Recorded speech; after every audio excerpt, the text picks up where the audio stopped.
Good morning, my dear students of class 10th.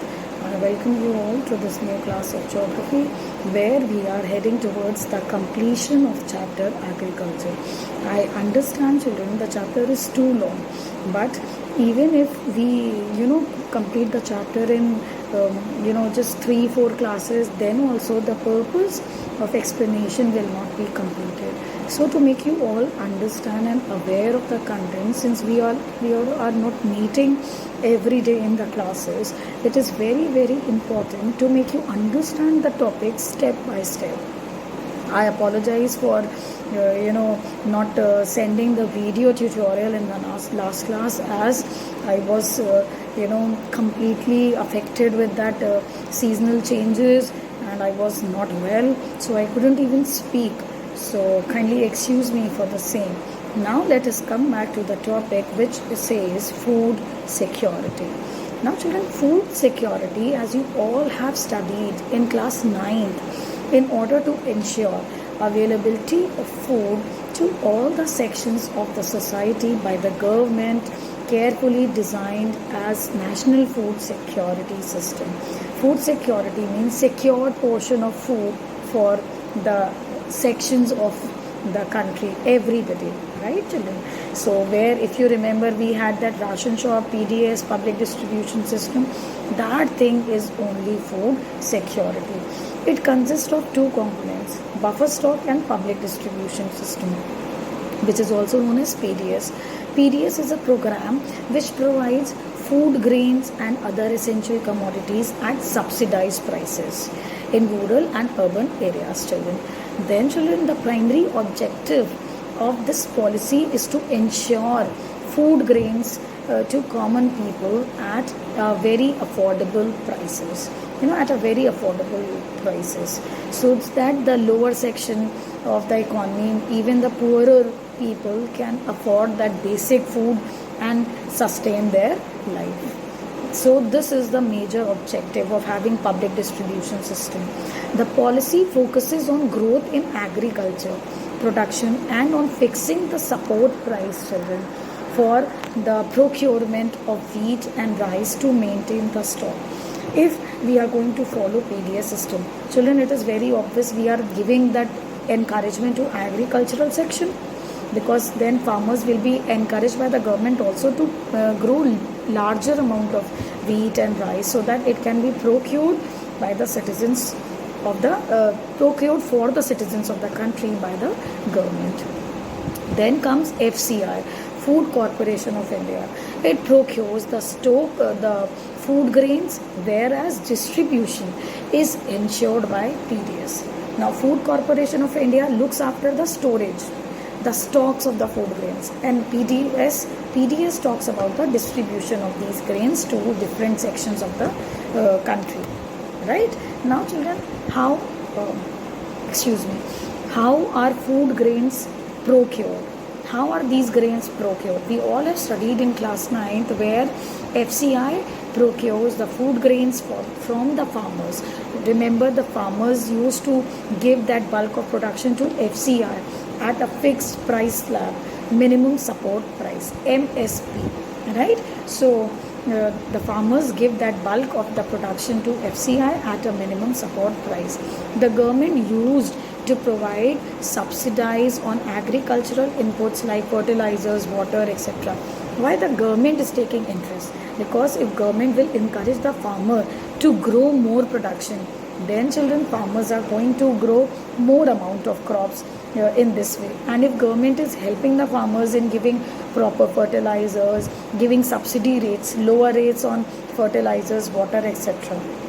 So this is going two ways. Government is also helping the farmers, and farmers in return taking help and giving more production, which this production will be procured by FCI, right?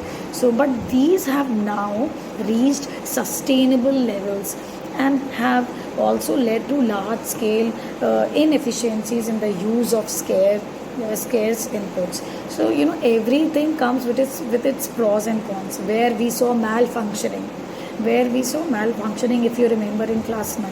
So the inefficiencies are then entering in this field.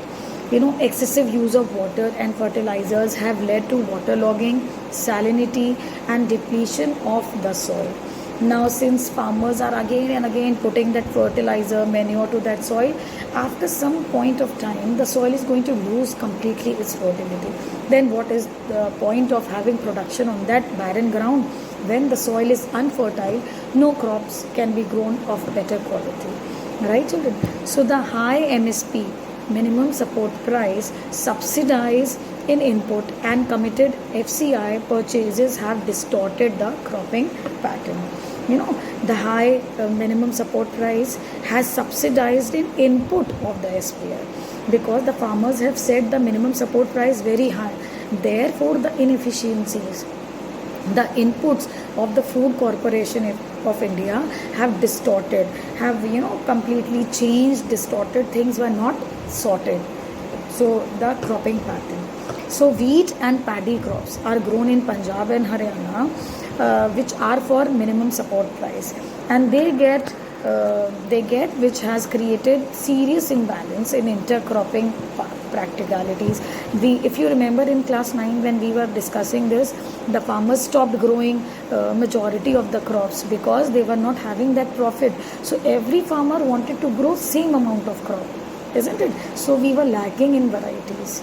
Now this MSP is creating imbalance in intercrop parties, right?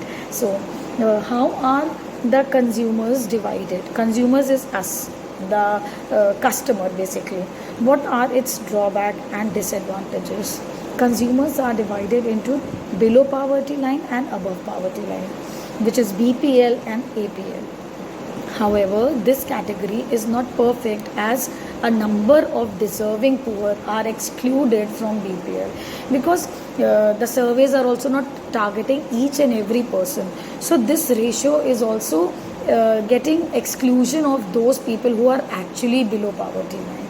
So because of this failure of one crop, and it is administratively difficult to accommodate the shifts in these APL and BPL. Now, how can we become self-sufficient? Self-sufficient, when we talk about self-sufficient, you are self-sufficient, you will be doing everything on your own, because some students of class 10 think they are self-sufficient. They neither log into Google Classroom, they neither complete their work, they think they are self-sufficient, they know everything in social science. Now, self-sufficiency can be attained if government provides proper agricultural infrastructure, credits. If government is giving farmers good land, proper money to buy new manure, fertilizers, and all kind of help in technology also, right? So it is making farmers self-sufficient. Now, instead of concentrating the only on two crops, that is wheat or rice, the food crop which is better potential, which is better of the potential growth, can be also encouraged. The government should not just focus on wheat and rice.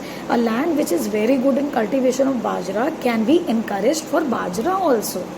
It is not necessary that land which is not very well deserving for rice has to grow rice. Bajra can also be encouraged by the government. So this is the thing which should be encouraged.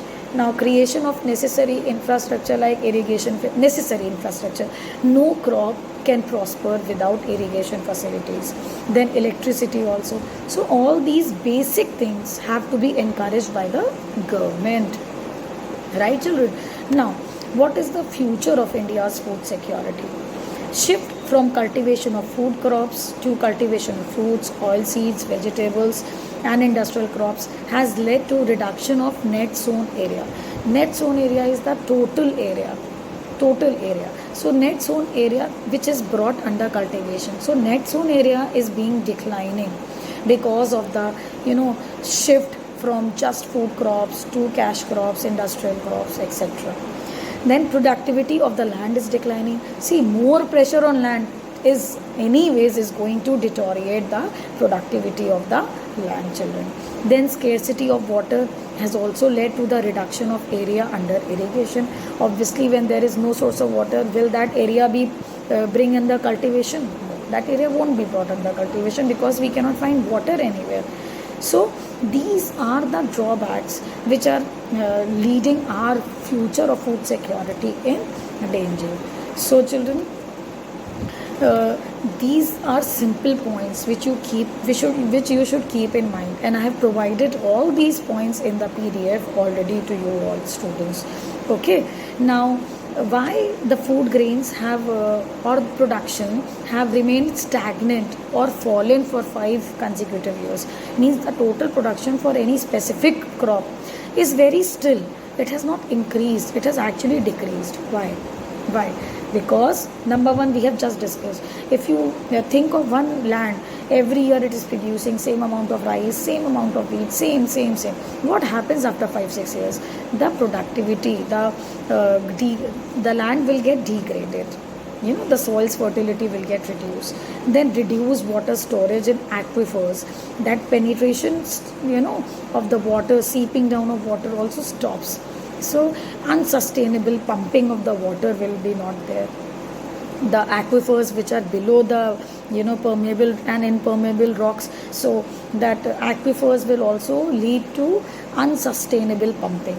Then inadequate storage and marketing facilities. Farmers have to pay very high prices for high yielding variety seeds, fertilizers, etc., which lets a setback in the farmers.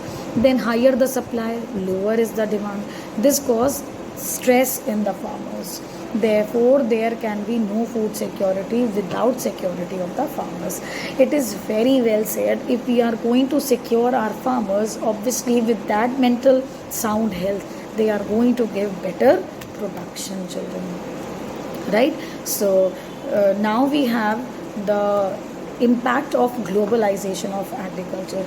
Children, globalization in simple words is coming togetherness of different countries of the world in terms of economic terms. So when all the countries of the world come together in terms of economic sense, then it talks about globalization, children. When in 19th century the European traders came to India, Indian spices were exported to different countries of the world, and farmers were encouraged to grow these crops. Even today, children, it is one of the important item of export from India. We still are known for our wonderful spices from southern India, children. So we all have seen globalizations beginning from the Britishers period also, isn't it? Because we had that great demand of our Indian spices and cloth, cotton cloth, in huge number in different countries of the world. So under globalization, children, the Indian farmers have been exposed to new challenges. Despite India has been an important producer of rice, cotton, rubber, tea, coffee, etc., are not able to compete with developed countries due to their highly subsidized agriculture in those countries. We still compete with different countries of the world, even though India is not that secured in terms of subsidies, because Indian farmers are not getting subsidies on every field, whether it is rice, cotton, rubber, tea. Other countries of the world which have their agriculture even at subsidized. So our farmers are being encouraged. If we are going to encourage our farmers, they are going to have better production of these varieties. If these varieties are going to be grown, then they are going to be exported, and then there will be trade between different countries, and our country will be becoming more progressive. So this will increase in globalization and our country's GDP. Right, children? So this is the total impact of agriculture. If the farmers are sound, if the farmers are being given much of the help, subsidies on every single thing, then children, basic needs of agriculture, then even farmers will be encouraged. Plus, our farmers are being encouraged to face these new challenges of globalization, children. To make agriculture success and profitable, what should we do? Proper, thrust should be given to improve the agricultural conditions and the farmers. The two important things to be done if we want our agriculture to progress and make profitable in this time of globalization. We should increase the general conditions of the farmers and actually the agriculture, right? The green revolution promised much. but it is being seen that green revolution is also leading to land degradation. So the key word today is gene revolution, which includes genetic engineering, which is how to make that uncultivable land bring into more cultivation. Now, children, Indian farmers have a bleak future if they continue growing food grains only. Bleak future means not a very bright future, children, right? So they should be encouraged to grow different crops. They should practice a cropping pattern from cereals to high value crops, which have very high value, like cash crops. So this will increase the income of the farmers also. You should not be that fussy. The farmers should not be very fussy and old mind thoughts, so very conservative thoughts. You should be open with the new changes. You should be open to the new challenges. So in this way it will increase the income and reduce environmental degradation. Different cropping from cereals to different food grains, continuously production of rice is going to obviously degrade the quality of the soil, isn't it, children? So India's diverse climate, different climatic zones can be brought together to harness a wide range of high value crops. Since India has a great variety of climate, we can make best possible utilization of this climate to grow different variety crops at different places, children. With this, we come to an end to the chapter agriculture, and now I'm going to post some important questions which you need to note it down in the registers. Right, children? Be it 1 mark question, be it 3 mark question, and be it 5 marks question. So children, you should all note down those questions in the copy very neatly. Right? So that's all for today. Thank you so much and have a nice day.